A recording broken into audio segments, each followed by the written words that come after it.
Hey everybody, this is Townsend. I'm a singer, songwriter, musician, and mental health advocate, and I started the You're Not Alone project and podcast to help educate, spread awareness, and simply help you feel a little less alone, no matter what you're going through. Thank you so much for tuning in to Season 2 of You're Not Alone with Townsend. Be sure to click the follow button and share these stories. You can also watch the interviews on our YouTube under Townsendtmusic. You can also keep up with the journey if you follow us on Instagram and Facebook at Townsendtmusic. Every like, follow, and share helps us continue to change lives. I want to personally thank you for taking the time to listen to these conversations. It truly means so much. We've changed so many lives for the better, and we want to continue doing so throughout 2023. This project is made possible by sponsors and patrons. So if you'd like to help keep the You're Not Alone project going and hearing these amazing stories, we would love for you to join the family at patreon.com/TownsendTmusic. Just for signing up, you'll get free merch, discounts, and behind-the-scenes patron-only footage, not only of my music, but of each episode. That's right, so each guest on every episode answers a few more questions that only patrons will be able to watch and listen to. So head on over to patreon.com/TownsendTmusic and let's continue changing lives. What is up, everybody? It is Townsend. Okay, so you may recognize this guy. He has recently kind of hit the spotlight on TikTok, like knocked the algorithm out of the ballpark. I see him everywhere. I hear your songs everywhere. You've not always been in the spotlight, but you've always been in the music scene, and we will hop into that in a little bit. But for my people, let's introduce you. So who is Abel Hart? Where are you located? Why might people know who you are? Definitely. No, yeah. First off, thank you. Thank you for having me. This is, I love having opportunities like this, so I appreciate it. It is Um, literally my pleasure. I appreciate you hopping on, taking time to hop on. I know you're crazy busy right now. no, yeah, things have definitely been nuts, but no, I love anytime I could hop on and do an opportunity like this, so I appreciate it. Always to answer your question, always, I guess for the most part, been in music. My father's a musician, so I grew up around it. I grew up with my my mom taking me up to all the clubs and venues that he would play. Probably I was probably too young for my mom to bring me into the places, you know? So I grew up around it, so very before I noticed, definitely probably very subconsciously ingrained, in my DNA, but I used to I guess first off, I know we talked about it off camera right before this. I used to snowboard, and I used to travel. That was my everything. That's what I wanted to do the rest of my life, and the track was the Olympics, and that's all I wanted to do, and nothing but it. If I like, there was no, it was live and die by that. My whole life. Before music, never thought about it. Sometimes when things are so close to you, you don't Yeah, like my father. I grew up with it, so it's just a normal thing, and absolutely. never would have thought about doing it as a career. It's just, again, sometimes things are so close in front of your face, you neglect to see an opportunity, especially when you're young, though. Because Yeah, I was super young, and I was like, I'm not going to do anything else. I'm just going to snowboard I and don't want to be skateboard. anything like my Yeah, dad. that's I want to be my definitely own person. for sure. Exactly. So, with any sort of extreme sport or most sports in general, come injury. So I give you it'd be a shorter list to tell you all the bones that I haven't broken. Yeah, no kidding. Um, yeah, so it's the name of the game. I feel like sometimes they're like battle scars too cool. Now it's just I don't want to break anything anymore. But they're cool. They're cool stories that I feel like I could at least talk Absolutely. about. The Um, coolest story I have is, like, I fell at my 13th birthday party ice skating, that's it, and I kinda just wanna make up a cooler story, so if you've got a really good story, I'm just gonna steal it, 'kay? Yeah, that's awesome. Yeah, you should just, elaborate the story. It was 13, My it's great. Yeah, my friends are double gonna be like, backflip. "What are you talking about?" I'm gonna be like, "Yeah, snowboarding and, I backflipped and busted my chin open." Yeah. Oh, yeah, I've had my bit of my tongue. My tongue was Oh hanging my off. god. I was just actually talking to my manager about this. Um, yeah, I've had definitely some fun ones, and I know it's funny because at the time when that happened, I was wearing my I was holding my buddy. I used to snowboard. My buddy skied. This other kid that we used to ride with, and he's like, "I want to go down the slope one time without poles." So I was like, "Oh, that'd be awesome. I'll snowboard with ski poles." and I went off the last booter, the last jump, and it just wrapped around. I'm a snowboarder. I'm not used to it holding them. So I went off the jump and it wrapped around my Oh, wrist. And when I landed, it stuck in the ground and I hit it like this. And it was oh, a pretty big booter. And yeah, it just, I if I just bit it. Yeah. And the whole blood was everywhere. I was wearing a full white suit, you know, so it looked like it was oh. probably so traumatic. It's It a was probably murder so scene traumatic is for the what people. happened. Yeah, for other people though. For me, it was just like, it's like the snowboard life. You're like, yeah, it's fun. Yeah. But Okay, that's gonna be my story. So if you see me telling that story on social media, just mind your own business, okay? just swap it. Just say it was with you're holding ski poles for you don't know what reason, but you were wearing skates, so it's still kind of Yeah. believable. I don't know why. Somehow I ended up with ski poles and bit my tongue off. It was the Yeah, craziest thing. it was a wild experience. We'll see. Try it. Try it. Try it at the next conversation I'll you lose have. a lot of friends after that story, but, um, so you got into skating, you were into snowboarding. How old were you when you were like, "Okay, this is what I wanna do for the rest of my life?" Well, I don't. I feel like similar to music, and I'll get to that in a moment. But yeah, similar to that, it was more so. I don't know if I really chose it. It kind of happened. I went maybe when I was 8. Like I started in Wow. that world. I definitely started late. Some of Yeah, these kids grow up on the mountain, and that's all they do from like a baby. yeah, Um, but yeah, it was maybe around 8, and I went with my cousins, and it was the first time I was like, "Oh, go get lessons." I get off the slope, and they gave my mom back the money, and they were like, "He doesn't need lessons." It was my first time ever doing it, and I just loved it. Like I yeah. just fell in love with doing it. And my mom was like, "Oh my gosh, like he's a natural," and it just made sense to me. It's awesome. You get around those people, and they say, "Well, if you want to take it more serious, you have to start competing." Yeah, Compete.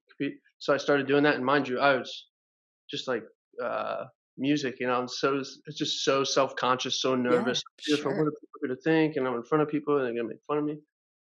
So little slowly but surely, I started competing, and then doing good, and then you get into other groups, and they're like, if you really want to take it to the next level, you got to travel, and you got to get sponsors, and you got to do all these things because it costs money. Yeah, And and so that's kind of what happened, and then slowly but surely, meet other people, and it was my life. I was very yeah, fortunate to do it, and then picked up sponsors, and again, throughout all of that, probably 8, because the end of that snowboarding for me was, I want to say, it was pretty quick. I mean, 8 to probably 16 or 17 was when my yeah, real bad injury was. But throughout that, you broken bones, legs, elbows, shoulders, tongues, yeah, and um, and then the real bad one was just my back, was my lower back. It put me out, and when you have something that is your everything and what you feel is your purpose in life, and you lose it, right? Especially not by choice. I definitely got the case of what I say is the fuck it's, like yeah. after that had happened, because I wasn't going to like normal high school at that time. But yeah, but when I lost that, I just, like I said, got the case of the fuck it's, and I was like, I don't even care if I can't fucking do this. Yeah. I don't want to do anything. I feel like that age is super important too. I feel like at 16, everybody's kind of self-conscious and you're trying to figure out yourself and to have such a literally career halting injury and you're Yeah, just like, "What am I gonna do now?" And you yeah, haven't like made those the friends that you have are off skateboarding, snowboarding. yeah, for sure, 100%. Yeah, and you kind of jump back into the normal schooling process, and everyone's like, "Oh, where are you going for college?" Or like, Yeah, "What are you doing?" or "What do you plan on doing?" And I was just like, "I'm not gonna yeah, do any of that." Like, I felt I lost my purpose, and that's what I felt, who I was, right? Which yeah, I now know is incorrect. yeah, But I felt like that's who I was, and I wasn't meant for anything else, and I was pretty much. It's gonna sound very grim, but I was just like, yeah, I'm just gonna die. Like I'm just gonna die. sure. Um, I don't want to do anything else. That's all I want to do, and that's all I'm good at. I think what's Yeah, was most important out of that story. That's all I thought, at least. Um, and so that led me that last year of high school just not associating with the best people. And this isn't to neglect anyone else, or to speak bad or ill on anyone else. I mean, mind you, everyone's going through their own thing, right? Definitely internally, especially at that age. I was expelled. I was expelled from high school. I finished the rest of school in juvenile detention, and then um, the rest of it at a separate alternative school. And yeah, I mean, for the next, I don't know how many years, it's just a lot of abuse on self, really, Sure. you know, Yeah. at the time, because, right, you lose what you love most in this world. You find something, which I don't condone any sort of drugs or abuse or anything. That's for sure. But I will say, in my personal experience, uh, if I didn't have that, I say it saved me, Yeah. because if I didn't have that, I would have for sure, ended it in my person, in my just how I was feeling, right? Yeah, sure. Um, and as well, and I'll try and speak from me, myself, and I statements as much as possible, right? Because Yeah. this is all personal journey of Oh, everyone, but this is absolutely. my experience. Um, when I had something so close to me and felt like was my purpose, when I lost that, and there was something, say, as a drug, an external, something external that filled that internally, right? It's a void, it's a people have, what do you talk about, any sort of addiction, if it goes from drugs to drinking to sex to gambling, to shopping, to Yeah. whatever it may be. That's not the problem. For Yeah. the longest time you said you have this problem, like this is the problem, and you have it, and that's the problem. None of it is the problem. um, it's a temporary solution to a permanent problem. A permanent problem being a spiritual malady. A spiritual malady being a void, something that you're lacking on the inside. You Yeah. know It's like that you're instant gratification. Yeah, and you're trying. Well, it's like I'm lost, and Yeah. this is. Oh my gosh, this is what I've been missing. This whole thing. This, especially when you're going through that period where you're not, where I wasn't abusing anything, Yeah. and I just felt lost. And I'm very fortunate, and I believe awareness as a human being and why we do what we do is the biggest thing, right? If we don't know, and unfortunately, a lot of people in this world don't know, like why they feel the way that they feel, and have this. So, so I'm very grateful for the experience. I will also say, before jumping into music, um, I can now say it's the best thing that never happened for me, Yeah. right? Oh, yeah, Like absolutely. snowboarding, the best thing that never happened to me. It never felt like that before, right? But that's how that snowball effect, of influence Sure. and all that, very at least in my experience, has Yeah. happened. I mean, those people they're there in the moment. You need people. You've got these people offering you this thing that makes you feel good. So in the moment, it feels like you've got community. You've got something that makes you feel good, whether it's good or bad. Who cares? Makes you feel something other than Yeah, worthless. yeah, Yeah. 100%. Yeah, right. Because it's all like, yeah, how you feel about yourself. You're the only one that has to look at yourself in the mirror every day. Yeah. Right. Um, but yeah, so I mean, I went back and forth through that, and uh, yeah, just a lot of you know, jail and treatment, and just not.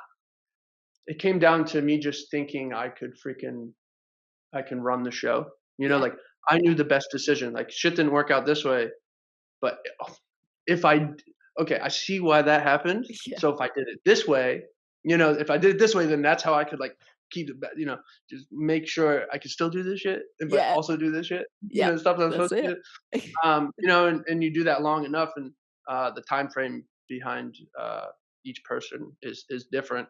Uh, for me, yeah, it lasted a good while.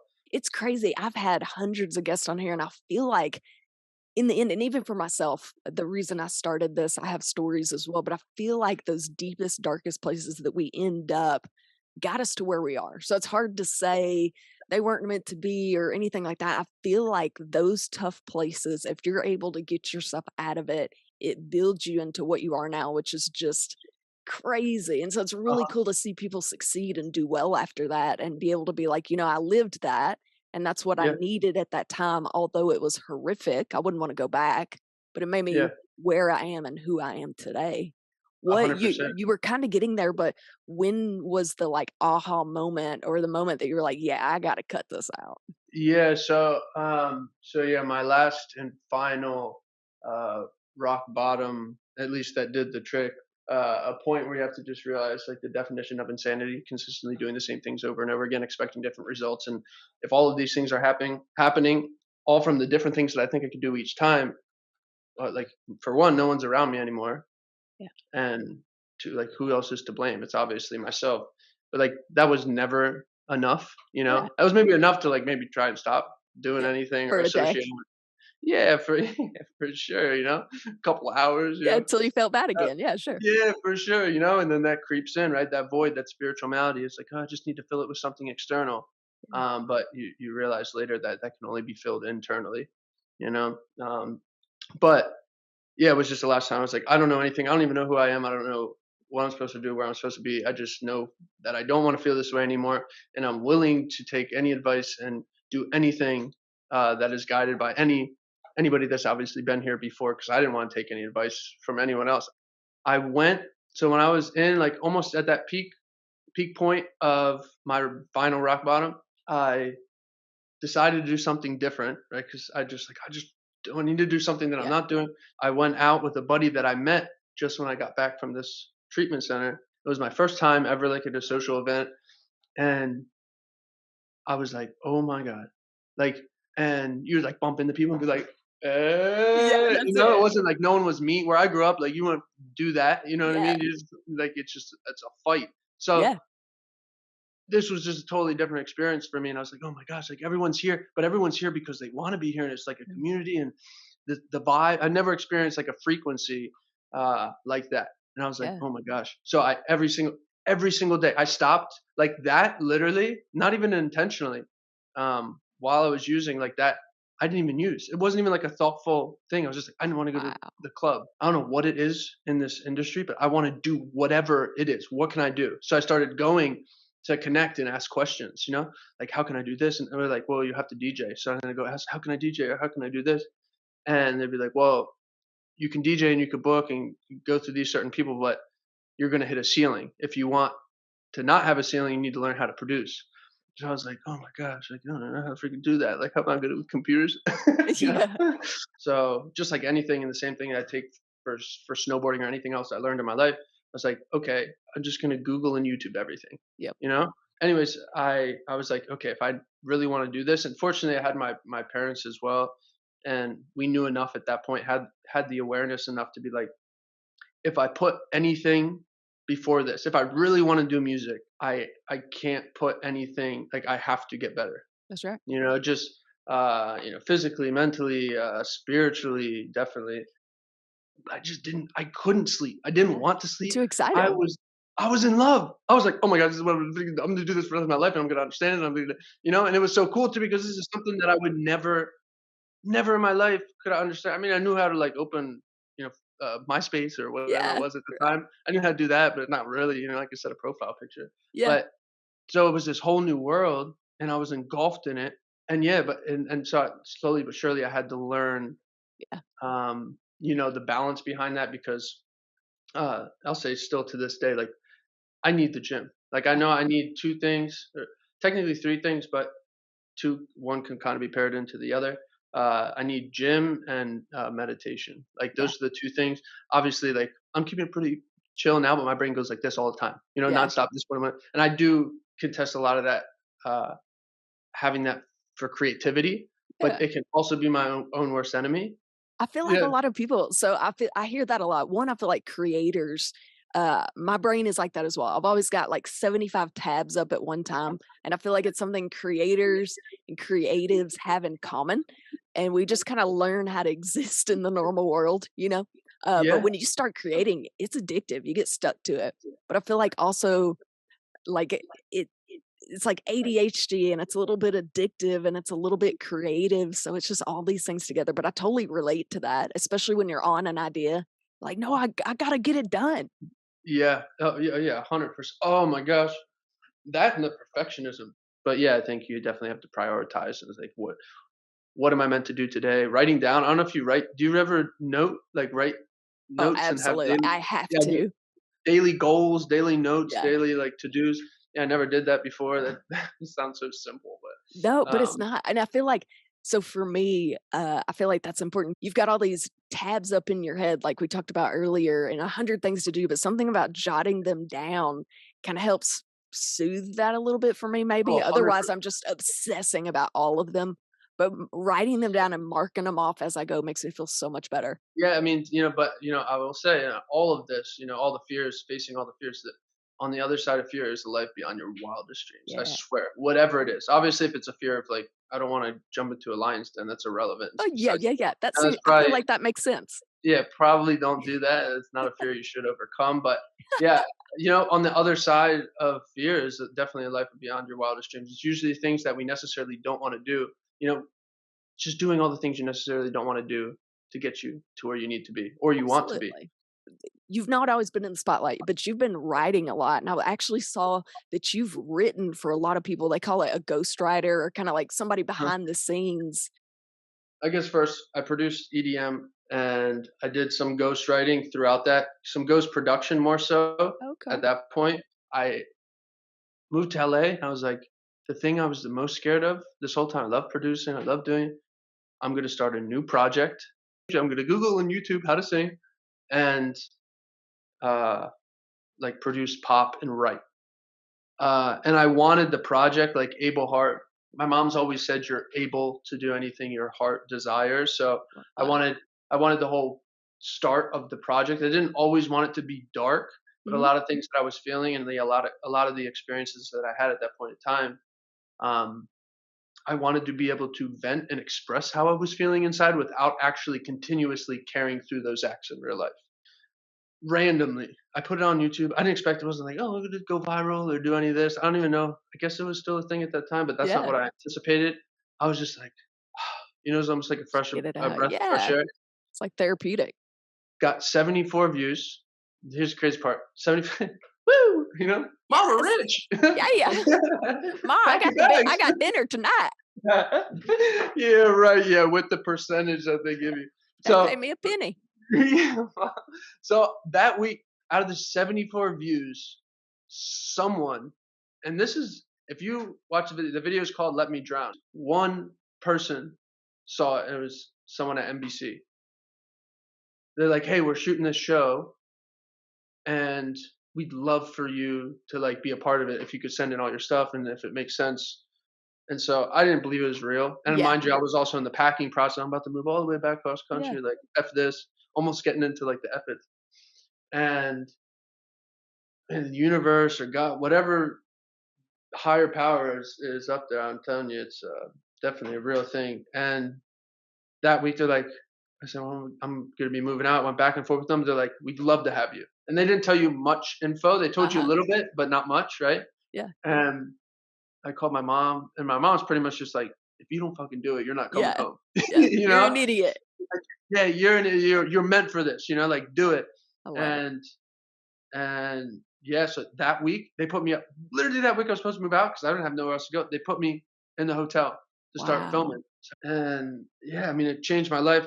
Yeah, and long story short, I remember waking up and I was looking in the mirror and I was like, your life's gonna change. Your life's gonna This change. Your is life's gonna it. change. It's happening. You already won. You already won. Like that was the first time I think I've ever done that actually. Yeah. And I do it all the time now. I was like, this can't be real. Like I really would like I went back to not sleeping because really I was so scared. For one, because there were so many opportunities. I wanted to, right when preparation meets opportunity, you want to seize every freaking moment. That's it. When I was like, that was one reason, and the other reason was because I was scared if I fell asleep. And when I woke up, it wasn't gonna be real. Oh, It like man. felt like that, like just a video game. Wow. If anything, I learned from anything along the process of the journey that thus far at that point, I was like, I just energy is everything, where you are, who you associate with, and what I fill my other like daily schedule routine, what I fill my rest of my day out with. So you got your buddy, he's your manager. Y'all sit down, like get everything lined up. You've got TikTok, which just skyrockets.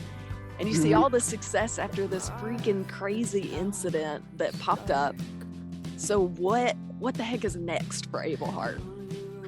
Oh geez. I mean, just keep pushing the bounds, and honestly, just want to continuously just keep growing the platform, and hopefully having an impact in the most positive way with as many people as possible. Just new music. We're doing a song a day now. We're on day 32, so I've dropped 32 songs in the last 32 days. And they So we're are still going. jams. Yeah. Oh, thank you. Yeah, absolutely. I've made so I just got back from California like a week ago, speaking of, and like all the little reels that I made, I used your songs on because they're slammers. They're amazing. I love it so much. Thank you. Well, I appreciate it. It does. It means everything. Absolutely. Okay. before we go, what would you tell somebody who might be going through something similar like you did? Let's say that they're just in that, they don't give the F's, like F it, everything. What advice would you have for them? Everything is temporary. Love that. No, I mean, it is, even the good, so it's like I might as well enjoy every moment. I like that a lot. That's perfect. Journey. It's all part of the story. I love that. Absolutely. All right. Well, Abel, thank you so much for joining us. I know you're crazy busy. People can look you up under Abel Hart, which you explained how you got that name earlier. And I love that so much. Thank you. Yeah, and thank you for having me. Seriously, it's been awesome. I love having these conversations. Absolutely. It's been a pleasure. All right, everybody. We will see you next week. If you'd like to hear the rest of this interview, visit patreon.com/TownsendTmusic. And don't forget, you can also watch the interviews on our YouTube channel at Townsendtmusic YouTube. Okay, guys, if you're in the market to buy or sell, I have the perfect company for you. Clark & Co. Realty is located in the Benton, Bryant, Arkansas area, but they're able to serve you no matter where you're located in the state. They've streamlined the process of buying or selling a home to make it so much easier. They have a team of industry experts that make sure you have access from anything you can think of. I'm talking from local home inspectors to painters to gardeners and so much more, just to provide you with the best service possible. They're dedicated to providing the most up-to-date market data in the area. And I think the coolest part is if you go on their website, you can use their easy-to-use fast property search. You can even create a custom market report to see what's active, under contract, and sold in your neighborhood. Their team is made up of caring, knowledgeable professionals that work around the clock to help you with the process of buying and selling your home. So again, if you're in the market to buy or sell, Clark & Co. Realty is definitely the company for you. Tell them Townsend sent you. Let's be honest. I think we could all use somebody to talk to every now and then. Healing Path Counseling in Conway, Arkansas is 100% my go-to when it comes to therapy. Wendy Blackwood has more credentials than letters in the alphabet. She's won awards for her outstanding services and has a whole page of board memberships. Basically, she knows what she's doing. She works hard to help equip you with the tools needed to live your best life. She even offers a variety of services, including, but not limited to, cognitive behavioral therapy, technology-assisted counseling, relationship counseling, and EMDR. Trust me, I know therapy can be intimidating at first, but let me assure you, Wendy does her best to make you comfortable and find the best solutions and plans for you. Trust me, don't wait to make the call. Give Wendy Blackwood at Healing Path Counseling a call today. Get started on the best version of you.